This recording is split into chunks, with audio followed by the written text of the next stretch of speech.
Hi everyone, today I'm going to be going over 3 minor changes in your spending habits that could save you over $1 million. According to the National Coffee Association, the average American spends over $1,200 on coffee every single year. Now, if someone stopped drinking coffee at a coffee shop or a big chain and started making their own coffee at home, they could save over $1,000 just like that per year. Now, obviously, that doesn't sound like a tremendous amount of money, and you're going to say, well, where do you get that $1 million from? But we're going to be going into that at the end of the video. But just the $1,000 alone over the career of an average American, which is 40 years, you'd save around $40,000 just by having it sit in a regular savings account.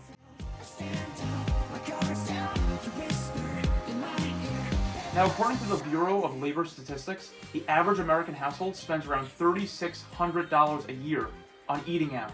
Now, the term household could be a little tricky because it could mean an entire household with 5 or 6 people, or it could mean a household with just 1 or 2 people living in it as well. Regardless of how you define it, the same applies for either one. The average markup on food at a restaurant is around 300%. Now, obviously, I'm not telling you to stop eating out entirely.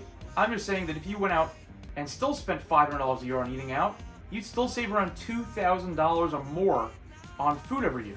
Now again, obviously the $2,000 per year is not going to get you to $1 million, but again, I'm going to go over that at the end of the video. But just over the 40-year average career of an American, you're talking about $80,000. Now, I'm not even talking about the interest accrued on credit cards. I'm just talking about the money spent on credit cards.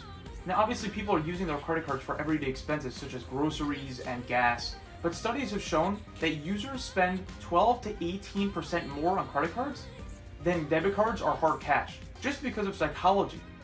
Now, obviously, people are spending more on credit cards because it's not their own money. They don't feel an actual pinch when they spend their hard-earned cash. Now, the average American spends around $1,580 a month on credit cards. If they were to spend money on their debit card or hardcore cash, they could save around 15%, which would equate to around $240 per month, which would be around $2,800 a year. Next time you go to the grocery store, try spending money on your debit card, or even try taking out some money from the ATM and spending cash. And even if you don't spend less per se on that one trip, it's going to allow you to be more mindful because you're using your own money, not some corporation's money. Now, the savings you could have from these 3 small changes in your life would equate to around $6,000 per year. Now, if you took that $6,000 and you multiplied that across 40 years, that's already around $240,000. And that's just if you keep it in a regular savings account accruing no interest, which in my opinion is pretty stupid. Instead, you can invest that money into a mutual fund or across a wide variety of them.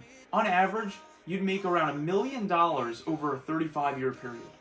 And obviously I know a lot of these aren't fully attainable, but I'm just trying to prove a point that small things add up to big things, especially with compound interest, which is exponential.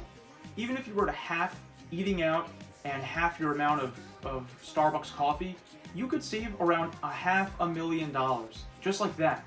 And I think a lot of people just see the $3.50, pay it every day, and that's it, because they don't understand how this adds up, and exponential growth is a factor here. So if you guys enjoyed this video, please let me know in the comments section, and let me know what video I should make next. I really want to make a part 2 because there are so many other little expenses that can add up to big amounts of money. Anyway, that's it for me. Bye!